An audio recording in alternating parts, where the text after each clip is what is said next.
আজ তোমাদের সাথে শেয়ার করব সজনে ফুলের বড়ার রেসিপি।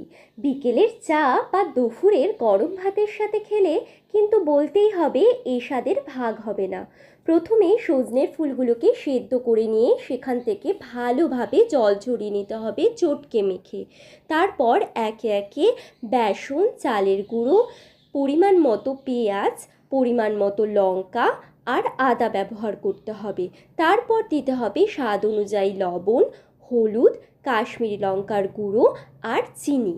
এবার বলে রাখি, বেসনের থেকে কিন্তু চালের গুঁড়োটা সবসময় অর্ধেক দেবে, না হলে কিন্তু চালের গুঁড়ো বেশি হলে বড়াগুলো তেলে ছাড়লে ফেটে যেতে পারে।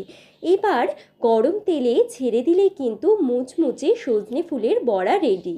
তাহলে তোমরা বলো রেসিপিটা কেমন লাগলো?